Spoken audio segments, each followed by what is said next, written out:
Hello, my name's John Barrie and this is a Premiere Pro CS3 tutorial for slow motion or fast motion, basically speed control.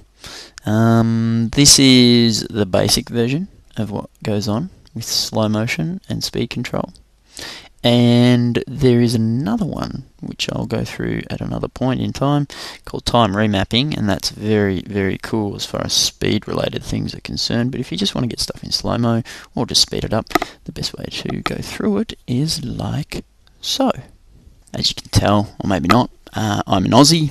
I'm not American, I'm not British, I'm not New Zealand either, South African, any of those other places that speak English. If you can't understand me, well, that's just your bad luck. I'm going to do a tutorial here in Adobe Premiere Pro, which is what I've dedicated this YouTube site to, in response to someone who I saw on the net who was asking a question about slow-mo. Okay, cool. So, first thing I'm going to do, you've got a clip, right? This is my brother jumping out of a plane. Good. Okay, I'm just going to grab the clip, I'm going to drop it into this timeline, make sure I've set my CTI or current time indicator exactly where I want this clip to drop in. So I do want it to drop in at the very start, which would be 0. Make sure CTI is in the right spot. Got this, grab it, drop it over here. That's one way to do it. The other way to do it would be to select from here and use this shortcut, which is the overlay. Okay, it's just going to drop it in. Or I could actually use the key itself if I hold that over the button long enough. There it is, period or space. Space, it's not space, it's full stop. If I was in Australia, I am in Australia. It's a full stop. So full stop, bang, and it's in. Okay, there's my footage. That's my bro jumping out of a plane. I'm just going to move along here to where he is absolutely crapping his pants, because let's face it, we all want to see our brothers crap their pants. Okay, you can see here I've already got this set to 25%. Okay, that's what that is all about, that 25 right there. If I was to right click on the clip, I can go to speed duration. This is how you do slow-mos, okay? I've made it slow-mo, I've made it 25%, so it's actually 4 times the length of its original 100%. Okay, it's a quarter, therefore it takes 4 times as long to show that amount of information. If I make that 100, okay, and hit OK, you can see now that's dropped right back, and it's no longer a clip that needs to be rendered either. One of the beautiful things about this particular program is that the render function, you really don't need to render in order to see what's going on. You just need to render at the very end. So you can see this here, that is actually playing back in real time. Okay. Again, if you want to change the clip length, speed, right click on the clip, speed duration, type it in, you'll see the difference here. The difference is connected with this link here. If I click on that, you see that disconnects, reconnects. If I disconnect it, I'm saying that yes, I want this to be 25, I want this to be 50% shorter, but I don't want the time, the length of that to change. What's really happening is the in point is going to keep, the out point, however, is going to be dropped off. Okay, if I was to click that, you just saw there it went up by quite a bit, so it's respective. Okay, if I make that 100%, if I make that 200%, it'd be half the length. Okay, it's going twice as fast. There you go, it's twice as fast. Woo!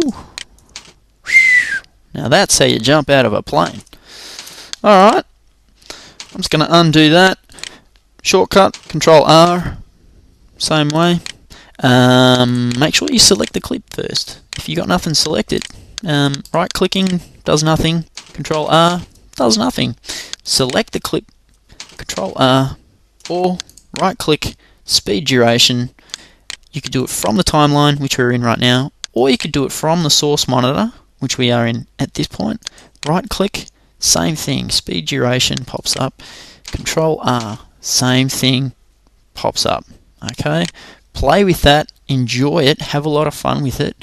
One thing I will say, when you're working with slow-mo in the timeline, okay, now I'm just going to grab a little bit of footage.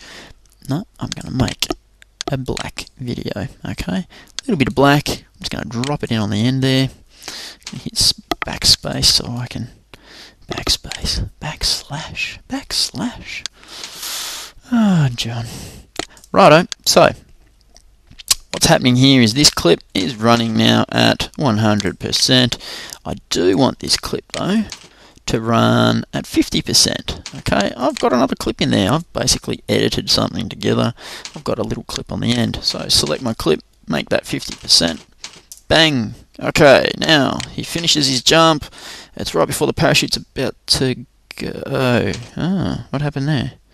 Didn't work. What's happened is, yes, you've made the front of it up until this point where this then cuts everything else off. Okay, I'll just give you an example of what I mean. I've undone that time length change and I'm going to drop this up here, make that 50%. Watch what happens. Oh, there's the rest of it. Backslash. Okay, so there we go. It's quite a ways beyond that edit point. Okay, so just be aware that when you change the length of things in here, you're actually make sure that you're not cutting things off and preventing it from coming out the way that you want it to. The other thing that you can do in order to change the length of anything is to use the toolbox. Okay, I'm just going to grab this over here, bring it up. This is the very cool rate stretch tool. It's been around since Premiere was first brought out. Premiere 5 is where I started. Now if I use that tool and I keep dragging out, I'm just making that as long as I want it to be. It tells me here 50.85%. That's how long, that's the speed change that I've just made to it. Every time I drag it longer, it gets a shorter amount of numbers, which means it's actually going slower.